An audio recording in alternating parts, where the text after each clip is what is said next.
Hey, what's going on, everyone, and welcome to episode 23 of the Alec Walt Show. I'm your host, Alec Walt, alongside another very special guest, and today we're talking about the Philadelphia 76ers. The Sixers ended the regular season as the number one seed in the Eastern Conference, but did not advance to the Eastern Conference Finals. Joining me to talk all things 76ers is Alex Fischbein, the host of the Atlantic Files podcast. What's going on, Alex? How you doing? I'm good, man. I'm glad to be on the show. I've seen it from afar, but glad to actually be on it. Hey, I appreciate you joining me. So it's crazy to think. Like, I thought after playing the Hawks, you guys were going to advance. How big of a disappointment is it that the Sixers are not in the Eastern Conference Finals right now? Oh, it's crushing. I mean, not only did we finally get the number one seed, but we got arguably the easiest path to the Eastern Conference Finals. And on top of that, a bunch of injuries happen all the way throughout the whole Eastern Conference side of the playoffs. I mean, Western too, but I mean, the Brooklyn Nets all of a sudden aren't the favorites anymore. Then they lose to Milwaukee. We get through the Wizards, and then the Knicks don't even beat the Hawks. And then we face the Hawks, and I'm like, okay, it's shaping up to be the year. And then that came crumbling down pretty quickly. So, I mean, you went to a couple playoff games. I mean, just tell me what it was like at the arena after Game 7. Yep. Unfortunately, I was at Game 7. I at least know I wasn't bad luck because I was also there for a couple wins too. So it wasn't all losses that I was there for. I was actually there for the popcorn on Westbrook game too. Okay. But yeah, Game 7, everyone coming into the game, we got there like as soon as doors opened, and the line was already like wrapped around the arena. Everyone was super hyped. They were ready to win. Everyone was going crazy. And then it even was bigger with the fact to ring the bell before the game every game. This time they brought in like legends of the other three sports. They brought in like Ryan Howard, Brian Westbrook, Bernie Parent. So like everyone was going nuts. And then as the game kept unfolding, you could kind of feel the crowd go from excited to like nervous to depressed to angry to like, it was every range of emotion you could really think of. And as you and I were talking earlier, my friend actually told me he wasn't going to come with us because he was scared that if they lost, if he would even make it out of the arena. That is crazy. Yeah, Philly is definitely a unique place. Yeah, that is wild. I couldn't imagine what it'd be like being inside of that arena after that loss. I mean, okay, so when you saw Ben Simmons, because we'll get into a bunch of different things related to Simmons, like the fourth quarter, all that, when he was driving to the rim and didn't lay the ball, dunk, layup, no one was near him. Yep. Pass the ball, you end up going to the free throw line, make one shot. What was that like in the arena? Oh, so I mean, I was in the upper decks, so that's like where all the diehards are, right? Yeah. So even better.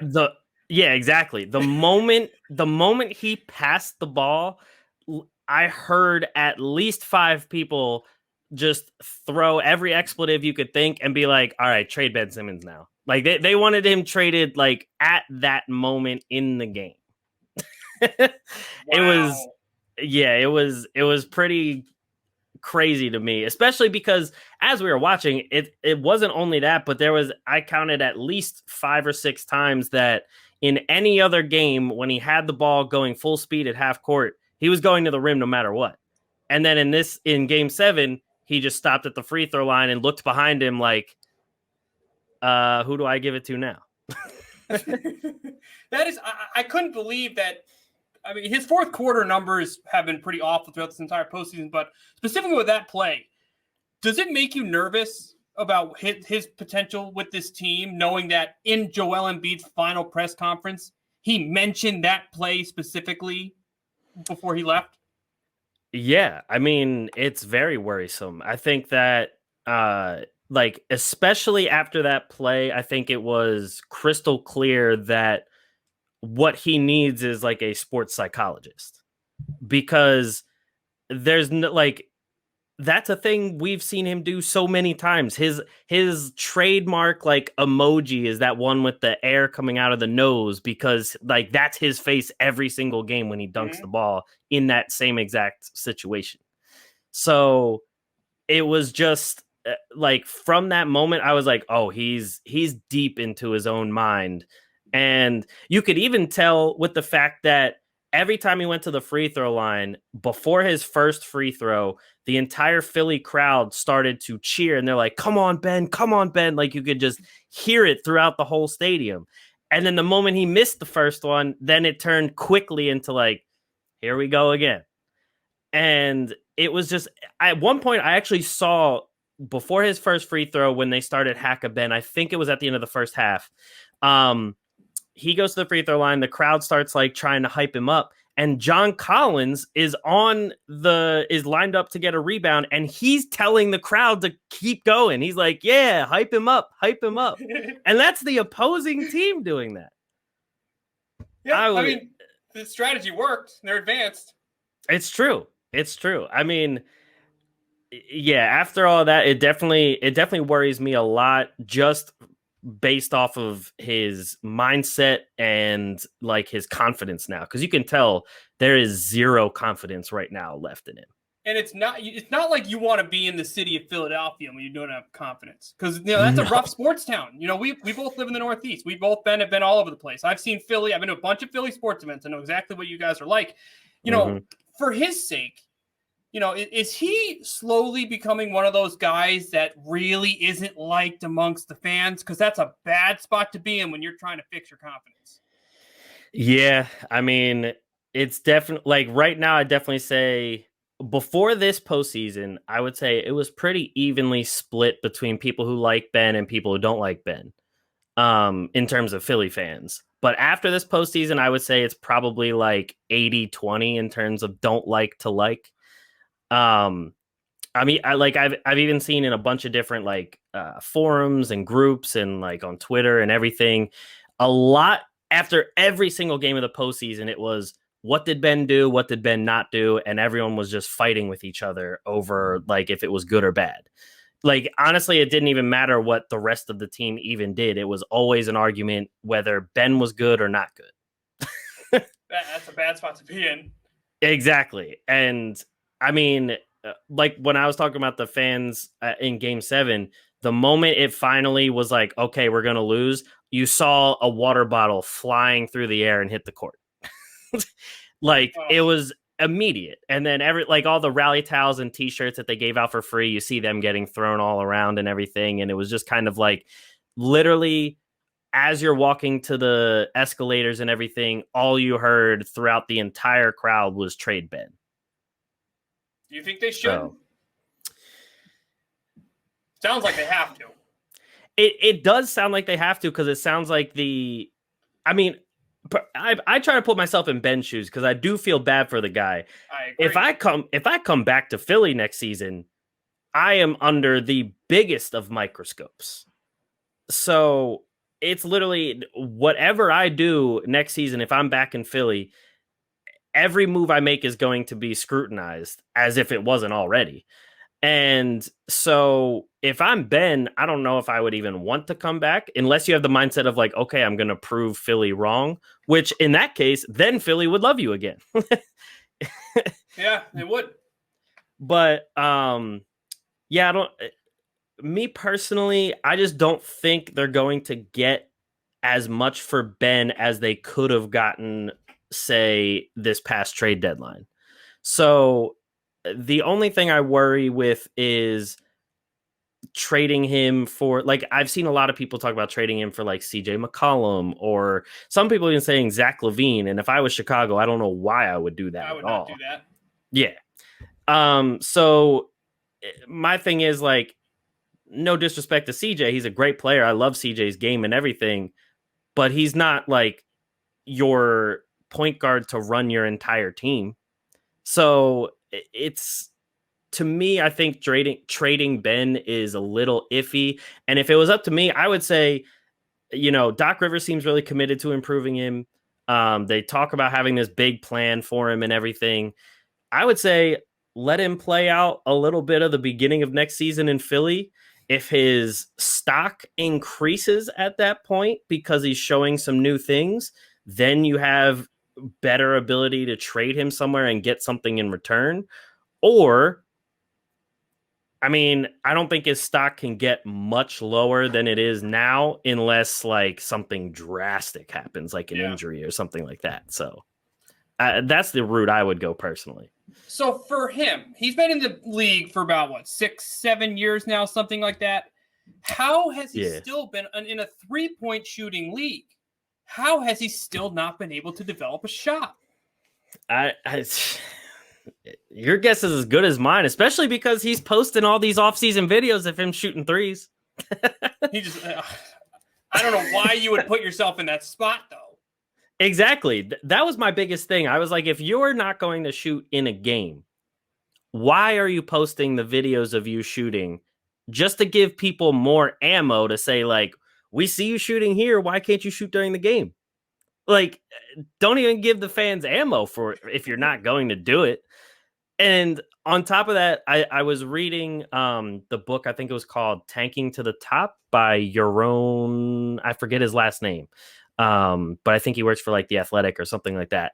And they said when Brett Brown was still around, they were going to go through this whole regiment for Ben, starting with free throws, then going to finishing, and then going to jump shooting to improve him. And they got a call from Rich Paul, his agent, and they said, look, Ben appreciates that, but he's just going to work with his brother for this offseason.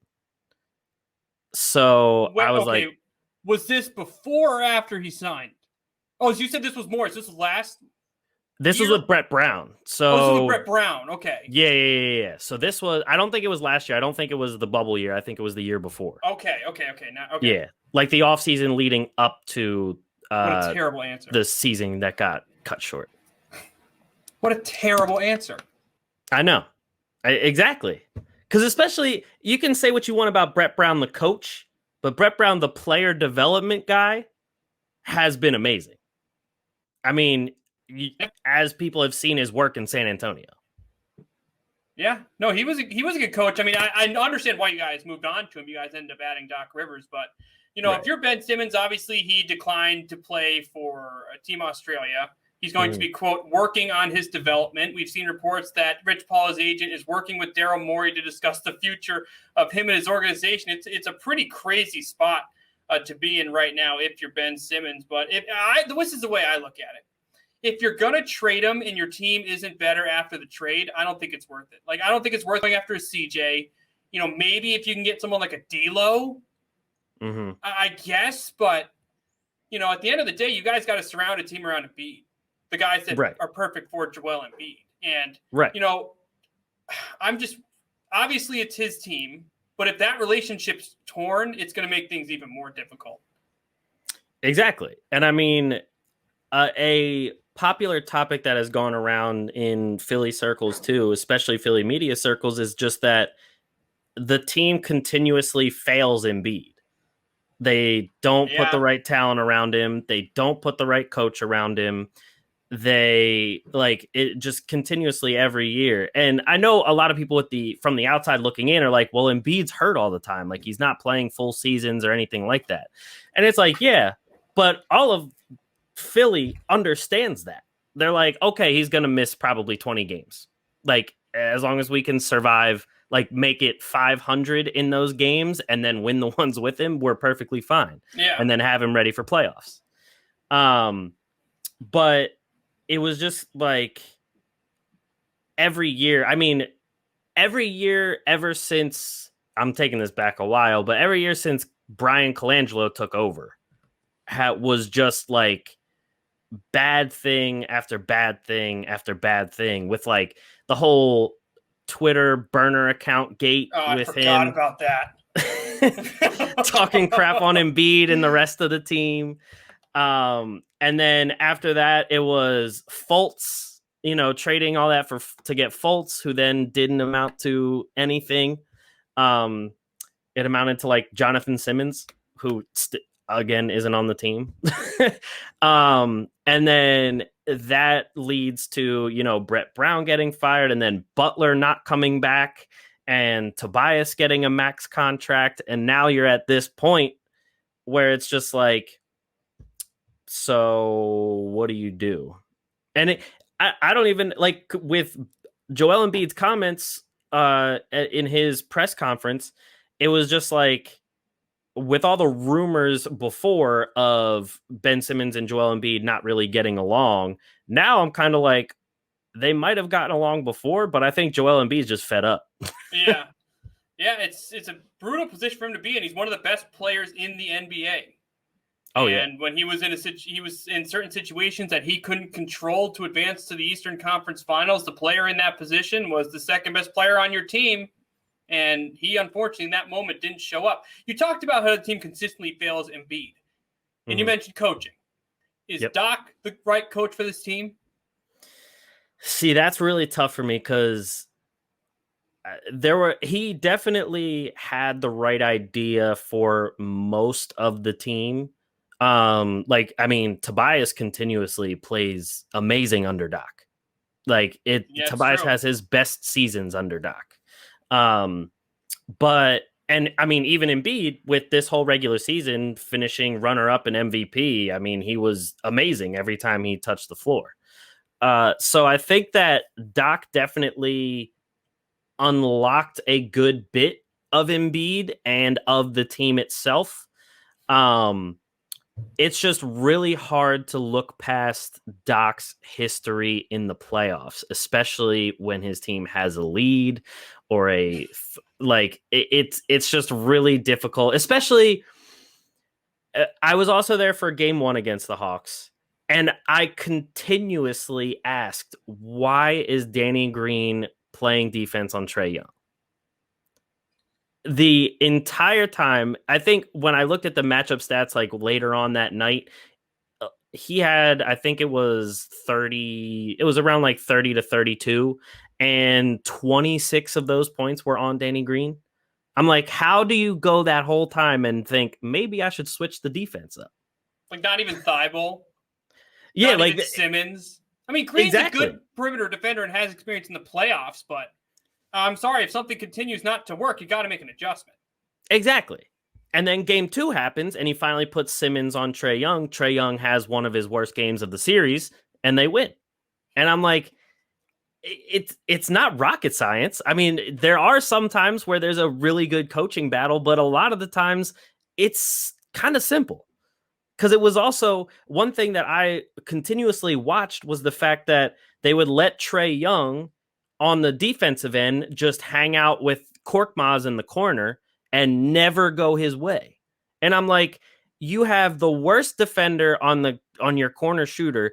At least let Korkmaz run a pick and roll or run him off 3 different screens and get a 3. Attack their worst defender. I feel like that's a pretty common thing to do in the NBA. Yeah. I remember, again, with the Sixers, I remember that happening when JJ Redick and his name is slipping me, the European player that was on San Antonio and then went to Philly, and that whole confetti thing happened when he hit the 3, but it wasn't a 3. I'm not sure. His name's slipping me right now, but they would get attacked relentlessly when they were on the court, and it worked for the opposing team. So I don't understand why you wouldn't do that back to the opposing team. But I say that all to say I would give Doc one more year, but for me, the jury's still out if he's the coach to actually coach this team to a championship. Wow. So, real question. So, we all see this all the time in the NBA. Players move all the time. I ask this question to everyone that comes on this show that's associated with a team with a frustrated star. Mm-hmm. Are you at all worried that Embiid could be like, I am done in Philadelphia? I have a sliver of worry about that. Just because he's loyal. Yes. He's been very loyal. I think he also respects the fact that Philly stuck with him after missing his first 2 complete years and then 75% of his third year. So I think that he kind of is grateful that Philly wasn't like, okay, we're tired of this, get rid of him. So I do have a sliver of worry just because, again, all those times they failed Embiid, plus Jimmy Butler actually was one of his favorite teammates, and he ended up not wanting to stay because of Ben Simmons and Brett Brown. Exactly what you need right now. Yeah. And so, like, I was talking on the Atlantic Files with my co-host, Mike Bash, and he brought up the good point that in this Atlanta series, if you had Jimmy Butler instead of Tobias Harris, that could have been a completely different series. I agree. Butler's a dog in the playoffs and in the fourth quarter. Exactly. And that's exactly what the Sixers need, is somebody that is able to take the ball in their hands and make a play from the perimeter and anywhere else on the floor. Because in today's game, it's really hard to run everything through a center. Yeah.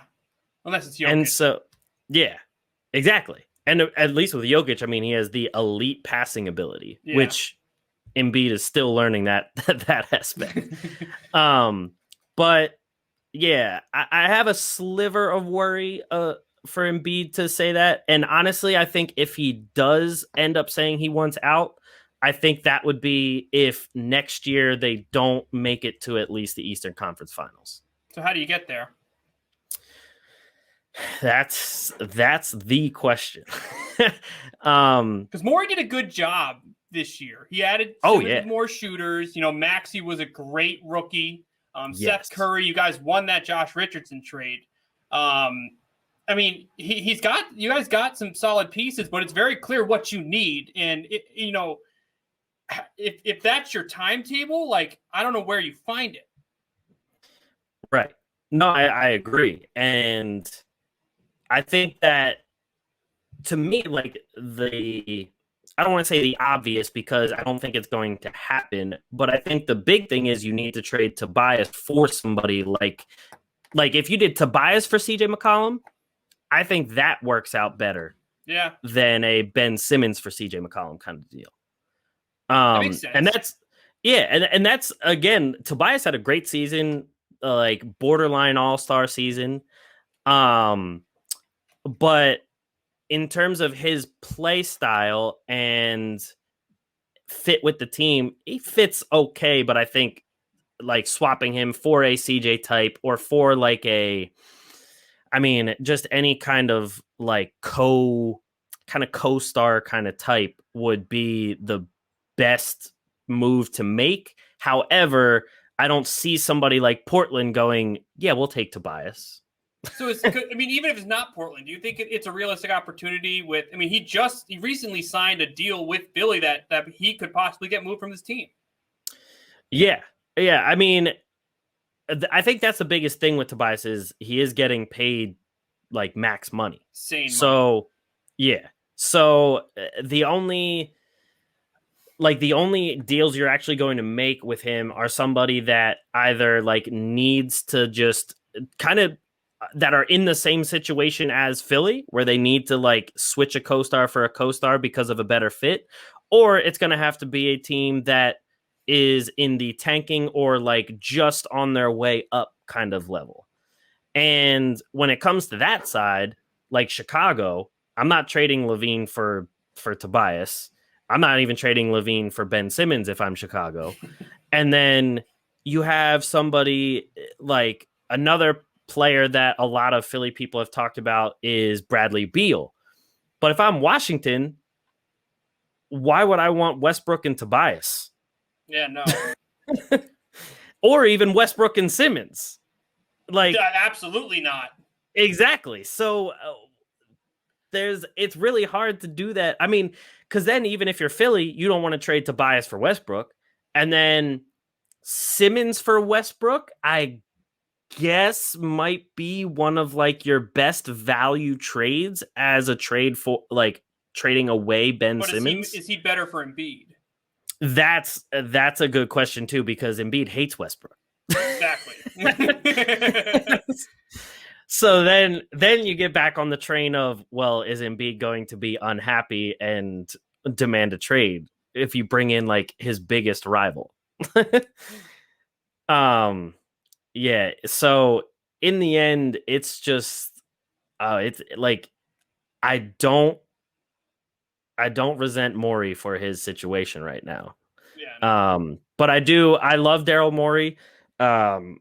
I mean, I was a big Hinkie guy as it was, so getting the guy that Hinkie learned from, hey, I'll take Morey. I mean, he's proven to really make some great moves. So I'm curious to see what he does. But yeah, I mean, they obviously need that like playmaking guard that can give you 20 points a game.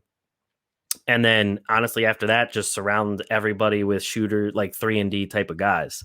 Like I've even seen when people were talking about Ben Simmons going for CJ, they were talking about doing Simmons and like a first round pick for CJ and Covington. And bringing Covington back would be amazing because he's the exact type of guy that could have been really good right now. Yeah. But yeah, I mean, those are kind of like the big needs other than like, I mean, once you start getting really deep into it, I think they definitely need as good as Dwight Howard was as Embiid's backup. He was the best backup that Embiid has ever had. Yeah, I agree with that. Which says a lot. And especially if you're going to keep Simmons, his backup needs to be a stretch five. Because those lineups with Simmons and Dwight, especially in the playoffs, just grew ice cold because those are two guys that literally are only dunking the ball and missing a lot of free throws. Yeah. Well, it's going to be a crazy offseason. The Phillies, the 76ers have to do something. I mean, it's going to be a wild year. They're one of the better teams in the Eastern Conference, but after getting that 1 seed, they did not advance to the Eastern Conference Finals. Alex, before we let you go, man, how can our listeners keep in touch with you on social media and listen to your podcast? Yeah, so our podcast, you can subscribe wherever you get podcasts. It's called The Atlantic Files, the #1 podcast in the #1 division in the NBA, as we like to call it. I know you're a big Celtics guy well, so we definitely have a lot of that on there as well. Yeah, we're on social medias. We're everywhere, either at Atlantic Files or at The Atlantic Files. So you can find us on there. I'm just on Twitter and Instagram at _ fish or that kid fish, FISCH as my last name. So yeah, you can catch us anywhere you get your podcast, even on YouTube. Awesome. Well, Alex, I really appreciate you joining the show, man. I appreciate you having me on, man. It was great. It was nice talking to you again. Yeah, good talking to you too. Well, that's going to be it for this episode of the Alec Walt Show. I'm your host, Alec Walt, alongside Alex Fischbein. What do you think of the Philadelphia 76ers this offseason? Feel free to comment that below. Also, don't forget to like this video and subscribe to Down the Block Sports for more of my exclusive content. Thank you, everyone, for tuning in, and we'll see you